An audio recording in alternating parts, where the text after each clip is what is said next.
Do y'all remember when we were kids and we used to see those gambling addiction commercials on TV? There's a couple that I remember specifically. One of them was this old white dude sitting in the car talking to his wife on the phone, saying something like, "It was like nothing else mattered.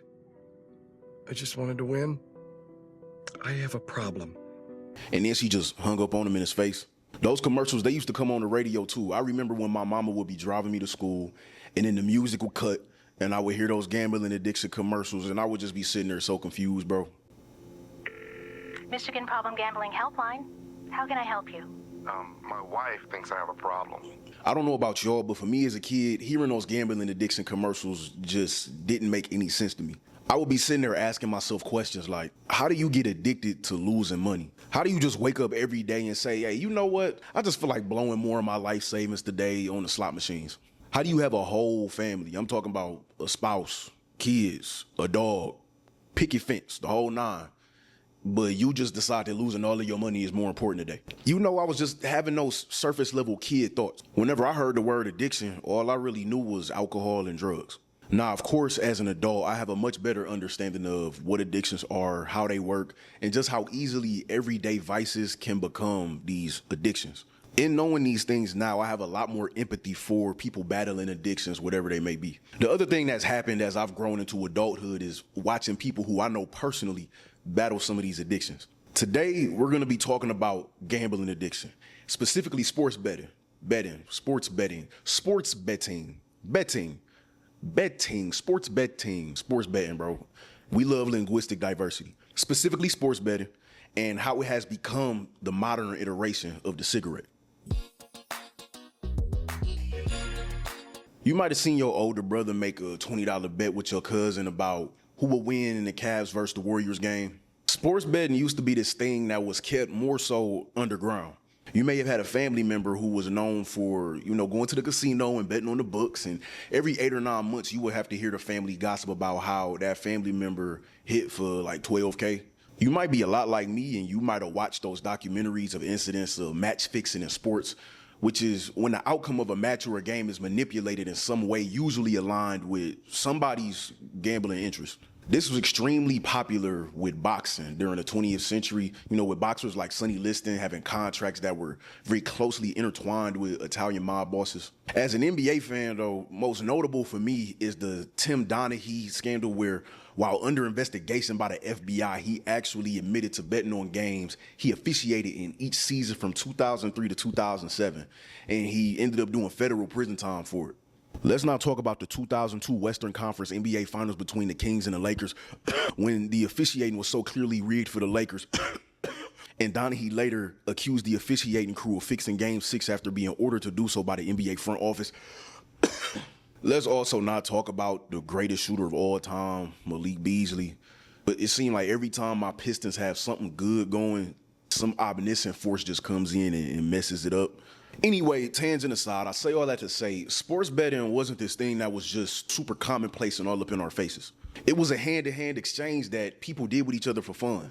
It was a niche activity that involved books and spreads and parlays that only a small group of people actually participated in. Or it was something that you only really heard about when it came to these huge scandals in these billion-dollar corporations. Fast forward to today, and you can hardly do anything or go anywhere without seeing some type of sports betting advertisements. Like, bro, I swear to God, I've never seen Kevin Hart so much in my entire life until he started popping up in every DraftKings ad, bro. This isn't so much the case these days, but from like 2022 to 2024, I probably saw Kevin Hart more than I've ever seen any other individual in my entire life. Solely because if I was on my phone doing anything, Kevin Hart DraftKings was going to pop up somewhere. These ads are also all over a lot of the podcasts that we watch, such as the Joe Budden podcast being sponsored by Prize Picks. Prize Picks! Most annoying of all, though, is that pretty much any professional league that you try to watch on TV is going to be smothered from head to toe in these major sportsbook ads, and it's pretty much all the same 3 or 4. NBA, FanDuel, DraftKings, BetMGM, Caesar Sportsbook. NFL, FanDuel, DraftKings, Caesar Sportsbook. MLB, FanDuel, DraftKings, BetMGM, Caesar Sportsbook. NHL, FanDuel, DraftKings, BetMGM. As of now, the only pro league that doesn't have a deal with one of these sports books is the WNBA. And also, you know, the NCAA doesn't have a deal either. Those aren't pro sports, but we watch those on TV all the time as well. Personally, I only watch the NBA and the WNBA. I will say I love being able to watch an NBA game and temporarily escape this matrix that is bet $5 and get $150 in bonus bets. And Kevin Hart being annoying as fuck. Who's the fake king? Who's the king? I will say though, when you watch WNBA games on Sling TV, all you get is this one particular like 4,000 minute long ad about the shows that come on the Ion channel. It's still insufferable, but it's not nearly as bad as watching an advertisement that's prompting me to give them my money for free spins on a virtual slot machine that'll serve as my application to join the sports betting plantation where I'll be stuck in parlay purgatory. And if you're curious, that plantation looks a lot like the first ever DraftKings sports and social bar, which was built not far from where I live. While it is a bit extreme to analogize DraftKings sports bar with a plantation, that wasn't a totally sensationalist claim. Just like most of the physically, mentally, and financially destructive habits that are systematically implemented to be enticing and easily accessible, take a guess at who their target audience is. Black people. Multiple studies show that black adults bet more than any other race or ethnic group, with the Pew Research Center stating that 27% of black adults have placed a sports bet in the past year, compared to 24% for Hispanic adults and 18% for white adults. A 2023 NCAA survey found that among young adults ages 18 to 22, you know, that college range, 68% of those black adults have reported to have engaged with sports betting. Once again, the highest amount of any race or ethnic group. Multiple studies also suggest that black bettors tend to place higher wagers compared to other groups and are also the most frequent depositors in the sportsbook accounts, with 28% of black bettors making weekly deposits or even more often. As you and I probably already know, experts also suggest that socioeconomic factors are the primary contributor to the disparity in gambling disorder rates among black people. To put all this into perspective, using our data, we can conclude that it's around 10 million black bettors nationwide. Let's just say each bettor loses $100 annually in bets. That's $1 billion driven out of our communities and funneled into fueling gambling addiction every year.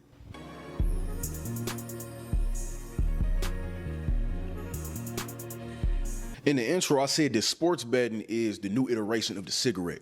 You know, that little thing that evolved from being the most socially acceptable vice into something that for some reason everybody has to make sure that everyone else knows they hate. You know, that little thing that you hear mentioned on 100% of Pop the Balloon episodes when Arlette asks, what are some of your deal breakers? And what are some of your deal breakers? If he smokes cigarettes, that's a no for me. The cigarettes. Jesus Christ is my Lord and Savior, you know, but I smoke a cigarette every now and then. The cigarettes. One thing to know is that the tobacco industry's exploitation of black people can easily be traced way back to the late 1600s. Over 100 years prior to cotton becoming the mega cash crop that we know it to have been, tobacco was the first cash crop in the U.S. And of course, the colonies relied on enslaved Africans as the primary source of labor for that tobacco production. First ever President George Washington focused on tobacco cultivation at his plantation Mount Vernon in Virginia. Fast forward into the pre-World War II era, we got black people being used as the butt of the jokes in these racist tobacco advertisements, you know, through the use of slurs and caricatures. Many of these advertisements showcase black people, you know, with these samboed out facial features, or they used our hair to kind of describe the consistency of chewing tobacco. And as you can expect, a lot of these ads had to include the N-word in giant font for like no reason. No reasons other than to appeal to the racist and the imperialist values of white people. Or I guess I should say the values of white people at that time, because, you know, times have changed. Now, skipping ahead to the post-World War II era, in 1964, the U.S. Surgeon General issued a report concluding that smoking cigarettes was actually a health hazard. This led to the Federal Trade Commission announcing that starting in 1965, it would be required that health warning labels be placed on all cigarette packages. Tobacco companies were also banned from advertising to the youth, including college campuses, which was a major hit considering much of their consumer base was older teens and young adults. At this point, tobacco companies have to start trying to think outside the box. So basically, this is what ended up happening. Black people, despite being publicly identified as a health risk to the entire country, by federal regulators, these companies had to find some way to feed their corporate greed. They figured out that black folks could not only be used for production and marketing, but black folks could also be a real gold mine for profit. That's if they sold black folks the right product. Big Tobacco used this as an opportunity to foster an undeveloped market. This is where we introduce the menthol cigarette. Big tobacco companies took drastic measures in order to advertise menthols to black Americans. Amidst the civil rights movement, they figured the easiest way to advertise and gain the trust of black people would be to move under the guise of pro-blackness. For example, this ad here that I'm gonna show on the screen is by a tobacco company called R.J. Reynolds. Now, when you look at this ad, it literally has "Lift Every Voice and Sing" written on it. And then there's a caption below explaining how the anthem made its way into black classrooms in the South and how important it was. And then they close the ad by saying, R.J. Reynolds salutes and supports African Americans in their quest for a bright future.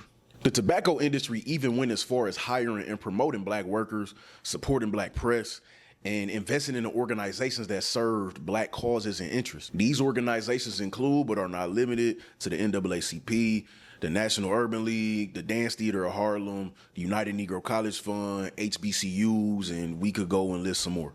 Moving on to the 70s, Big Tobacco shifted their focus from advertising through civil rights to now advertising through black media culture. Go ahead and Google menthol cigarette ads for black people, and this is the era where most of those ads that you'll see will come from. Black couples, black models, black athletes, themes of, black exploitation films. These are what tobacco companies use to deliver what's called aspirational marketing, basically which is telling potential customers that smoking menthols will make you cool. Finding ways to tell young people that smoking menthols will make you perceived as someone who's, tough, brave, ambitious, someone who's unapologetically black. Essentially, tobacco companies did whatever they could to align menthols with the whole, I'm black and I'm proud aesthetic. Now, by the time the 70s ended, around 75% of black smokers were on menthols. Though the number of overall cigarette smokers has significantly decreased since the 70s, as recently as 2021, of the black people who still smoke cigs, around 80% of them are smoking menthols. To close out this chapter, I'm sure it comes to no one's surprise that, menthols, the cigarette marketed towards black people, were found to be more dangerous than the non-menthol cigarettes. Menthols aren't as harsh on the throat and they don't cause as much irritation in the lungs. And of course, this means that they're easier to smoke, which then also means they're easier to get addicted to. Like we said earlier, enticing and ease of access. Studies have shown that menthols increase the risk of pretty much every disease associated with cigarettes. Lung cancer, COPD, chronic asthma, heart disease, stroke. Of course, we could keep going. Menthols were shown to be so much more dangerous that the FDA actually proposed a rule to ban menthol as a flavor in cigarettes last year in 2024. But I want you to guess what happened to that proposition. The ban was delayed and then completely withdrawn.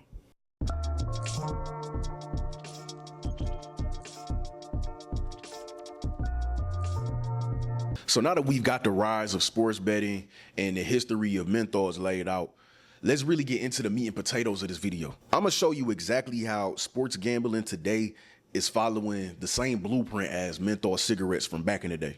A blueprint that targeted, extracted from, and abandoned black communities. And we're gonna do that by looking at 4 major parallels: selling culture, wealth extraction, criminalization versus corporatization, and then protections versus profits. So now let's start with point number 1. The primary marketing tactic for both the sports betting industry and the cigarette industry is selling culture. There is nobody on planet Earth who does manipulation like a billion-dollar industry trying to keep it cute while they sell destruction. Big Tobacco didn't just market menthols as a product. They sold it as a way to fit in, as a way to feel empowered, or, as a way to feel more attractive. In the 70s and 80s, they pivoted hard towards aspirational black identity. We talking suave black dudes in dashikis and velvet suits, elegant black women in furs and hoop earrings, couples laughing under neon lights and holding menthols like champagne flutes. Menthol wasn't just some flavor of cigarette, it was a black status symbol.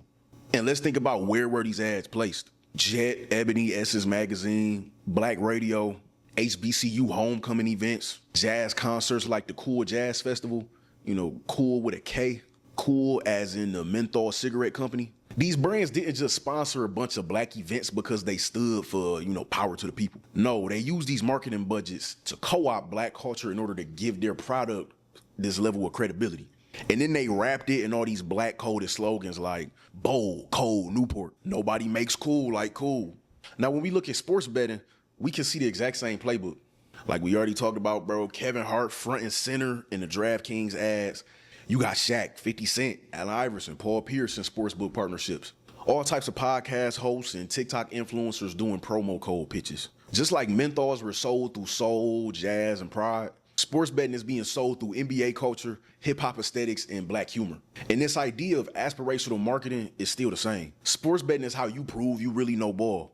When one of your parlays hit and you could post a screenshot to the gram and you feel like you're doing what everybody else is doing, but you doing it better. When you hit for 2 bands and now you can show everybody that you monetizing your intelligence. They're not just selling a bet. They're selling you an identity. And they're also selling you a dream. Just like how menthols became the black cigarette, these companies are using influencers to push sports betting as the black side hustle or the black key to success. And like before, what they're really selling you is an addiction, just, neatly packaged as some form of culture. Point number 2 is wealth extraction, or what I would like to call the illusion of winning. Menthols didn't just take years off of black lives, it took dollars out of black pockets. Let's take a moment to figure out how much money black smokers spent on menthols during their peak usage in the early 90s. So the black population in the early 90s hovered around 30 million. Of that 30 million, somewhere between 60 and 65% were adults. So we'll just, find some spot in the middle and let's say 63%. This will give us a black adult population of around 19 million. Now, about 30% of black adults smoked cigarettes at that time. So that gives us about 5.7 million smokers. 83% of those smokers smoked menthols. So now we're sitting at about 4.7 million black menthol smokers. Considering how much easier menthols were to smoke and how much more addictive they were, I feel safe using that tobacco industry benchmark of a smoker being someone who smokes about a pack a day. All right, so we got 4.7 million smokers times 365 days, which comes out to 1.7 billion packs of menthols per year. Now, I couldn't find the exact prices of menthols in the 90s, but the average price of cigarettes in general was just under $2, so we'll go with that. Okay, so now we got 1.7 billion packs of menthols, $2 a piece. That comes out to black menthol smokers spending somewhere in the range of $3.4 billion per year on this addiction. Now, obviously, this is just an approximation. The actual amount could be more or less considering the fact that menthols were generally a bit more expensive than the non-menthol cigs. But at the same time, it's been reported that many stores will price menthols cheaper than non-menthols in black neighborhoods as an incentive for black smokers to buy them more frequently.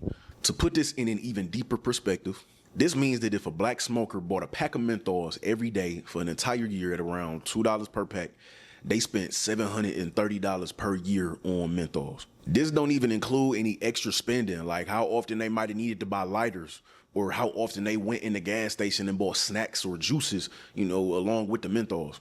Most importantly, this doesn't include the cost of any medical expenses or lost wages due to the inability to work as a result of any diseases developed from smoking these menthols for so long.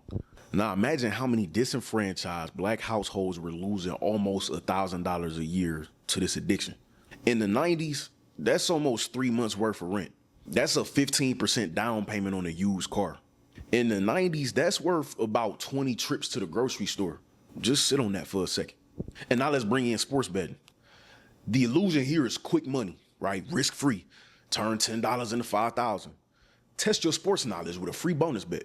But if you know anything about gambling, the house wins every single time. And when the house is in an app on your phone, they win faster and they win much more often.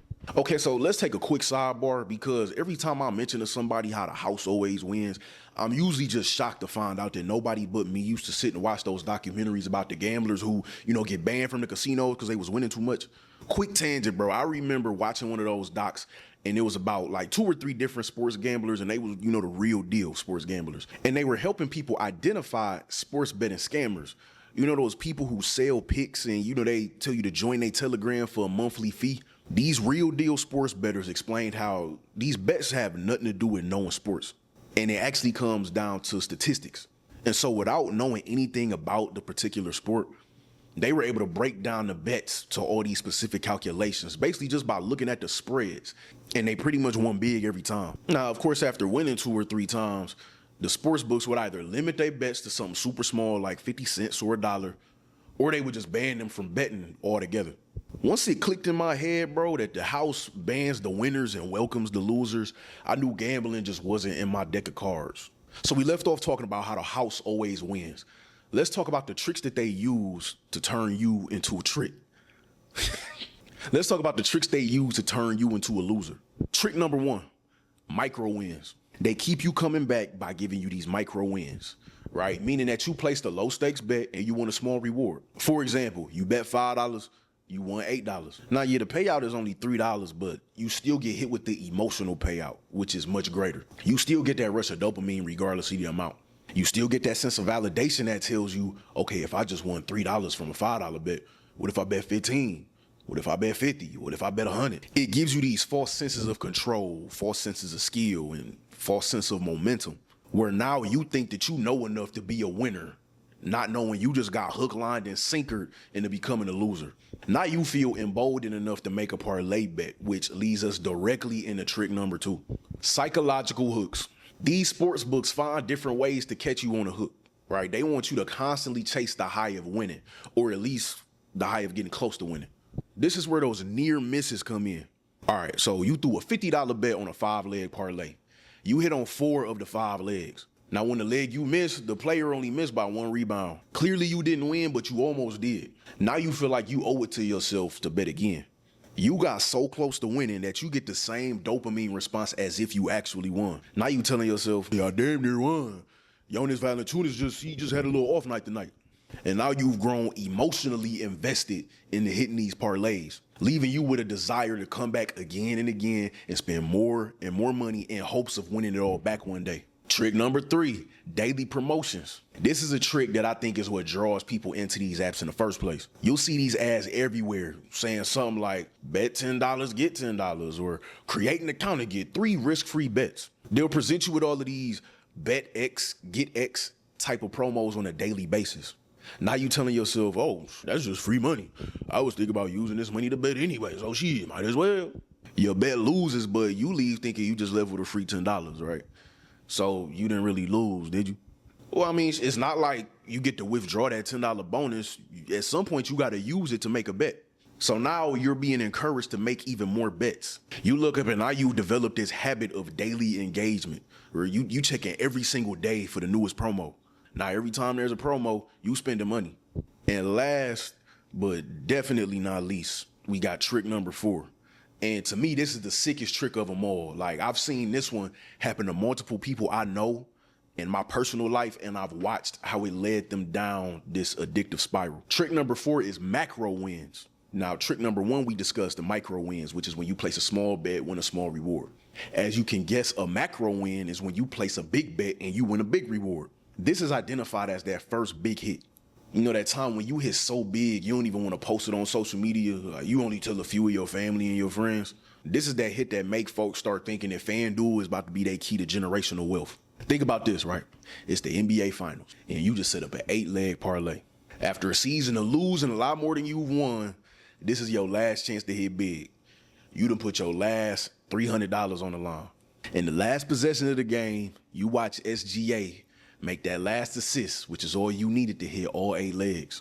In slow motion, you fall to your knees. You fall to your knees and rejoice to the highest heavens. When you finally look at your phone, you see $18,000 payout in green font in the bottom right-hand corner of your screen. You ain't never had this much money at once in your entire life. And it all came after months and months of hard work, losing bet after bet, hitting once or twice here and there, posting every $50 and $100 payout on the gram to make it look like you know what you're doing. But your followers don't actually know that you 11,000 in the hole this season. You've been hiding 3 maxed out credit cards from your partner because you knew one day you was going to hit big. Now you done come out the NBA season up 7,000. Pretty good outcome, except the problem is you think you up 18,000. So now after you done spent the money, maybe paid some people back, maybe cut down on some of them credit card statements, what do? You spend the next 3 years betting riskier bets, betting more frequently, betting with more money, all because you chasing that high of hitting big again. You tell yourself, just one more big hit, bro, and I'll quit forever. And you done had just enough micro wins to keep you there and keep you motivated. So now a repossessed car, 2 high-interest personal loans, $60,000 in the hole, and an ex-girlfriend later, you finally hit for another $12K. And now the cycle repeats itself over and over and over again. The most messed up piece is the more desperate people are financially, the more tempting it becomes to chase that one win that'll just, fix everything. But here's the ultimate trick. The more you need the money, the more they profit from you. In addition to the stats that I shared with you earlier about how black people tend to bet more often and tend to also bet with higher wagers, multiple studies also indicate that black bettors are more likely to bet with borrowed money. We talking payday loans, credit cards, even cash advances. So that's not just entertainment. That's a trap. And who's profiting from that trap? These billion-dollar sportsbook corporations and these billion-dollar leagues with sponsorship deals. That's what I'm saying, bro. This sports betting stuff cannot just be mistaken for some, form of black side hustle that's going to be used for community reinvestment. This is an economic extraction disguised as a form of fun. All right, point number 3, criminalization versus corporatization. And this is where the hypocrisy that we already know to expect from these corporations just like flies clean off the cliff. Black folks have been punished for decades for the very same behaviors that are now legal and profitable for these billion-dollar backed businesses. Let's talk about cigarettes first. On July 17th, 2014, Eric Garner, a 43-year-old black man from Staten Island, was murdered by New York City police officers after one of them put him in a chokehold for 15 seconds while the other officers subdued his limbs. This was all just for selling loose cigarettes, something that Eric Garner was probably doing as an extra way just to make ends meet, something that he was doing as a means to survive. Meanwhile, these corporations that made those cigarettes, no consequence. Selling cigarettes is fully legal and even championed as long as you have a lot of money and the IRS can tax a bit of the funds. Then we have gambling. Before sports betting was legalized on a federal level in May 2018, the streets already knew all about bookies. They already knew the numbers game. They already knew about the parlay slips, the whole nine. And yes, of course, those systems were criminalized. Over the course of decades, thousands of black men have been arrested or just under heavy surveillance for running betting rings. Meanwhile, casinos have operated with pretty much impunity. Then the Supreme Court repeals the Professional and Amateur Sports Protection Act in 2018, and suddenly what people went to jail for becomes the country's new cash cow. To run a legal sports book today, you would need hundreds of thousands of dollars in licensing fees, legal teams, state approval, some sort of tech infrastructure. Basically, you need a corporate structure which completely shuts out the very people who were punished for doing it first. Point number 4 is protections over profits. This is where we discuss how our addictions become the foundations for their business models. Let's start by talking about that gap between harm and help. This is a play that we already saw with the menthols. In 1964, Surgeon General linked smoking to cancer. 2009, flavored cigarettes get banned, but menthols were exempt from that ban. 2024, the FDA finally proposes a menthol ban, but it gets delayed and then dropped after lobbying from big tobacco. That's 60 years of delayed policy while black smokers, especially low-income ones, suffer from the worst effects. Higher rates of lung cancer, chronic respiratory illnesses, heart disease. We already talked about that. These black smokers also suffer from a lack of access to healthcare, for diagnosis or treatment. Now, how does this all translate to sports betting? In 2018, the Supreme Court made it legal for states to regulate sports betting. Within 5 years, 38 states have legalized sports betting in some form, with 30 of those states offering online sports gambling through websites and apps. And just like with menthols, public health gets tossed to the wayside in pursuit of revenue. Gambling addiction doesn't have, the same look as a cigarette addiction. It's not as much of a physical decay, but instead a mental one. Gambling addiction is classified by the American Psychiatric Association as a behavioral addiction, meaning it triggers the same brain pathways as drugs or alcohol. The dopamine rush from a near win or a big payout activates the same reward centers as cocaine. And with those spikes in dopamine, the crash is just as intense. These crashes can lead to depression, anxiety, insomnia, substance abuse as a way to cope, and even suicidal ideations, which is 15 times more likely among people with gambling addiction than the general population. And these issues don't just stop with the gambler. It affects partners, kids, and families, emotionally, financially, and even sometimes physically. So let's have a moment of honesty for a second. When addictions hit white, middle-class families hard enough, they're called public health issues. But what happens when addictions hit black folks? It gets framed as bad choices, right? But the reality is, Black people are more likely to live in states with more aggressive sportsbook ads. Black people are less likely to be screened for gambling addiction in healthcare settings. Black people are also less likely to have access to treatment or even know that treatment exists. And the cherry on top is that black people are more likely to experience social stigma that prevents them from even seeking help in the first place. So while the profits go up, per usual, the public health investment stays low. Think about this. Cigarettes have warning labels. Alcohol has age restrictions. Weed, even where it's legal, comes with some form of disclaimer. But with sports betting, you could place a parlay during a commercial break with a click of a button and a couple screen taps. No warnings, no cool down timers, no access to support on the front end. In fact, many responsible gambling messages are buried deep in the fine print or on secondary screens that you would never even see. And only a tiny fraction of betting revenue, usually less than 1% in most states, is earmarked for addiction prevention. The industry does not want regulation because they have their own addictions. They're addicted to growth, profits, and data-driven manipulation.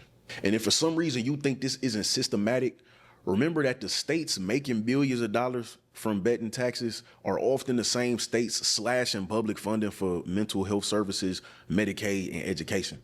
So let's be clear. Sports betting is not just about money. It's a health issue, a mental health issue, and a policy failure. And until we treat it like one, it'll keep disguising exploitation as a form of entertainment, especially in communities that are already stretched thin. So here's where I think I want to land this. Everything I've said in this video boils down to one truth. Is that we've seen this play out before. We've seen industry sell black people harm disguised as freedom. We've seen our culture be used to sell us back our pain with a smile on it. We've seen addiction be dressed up as a form of identity. First it was menthols, now it's FanDuel.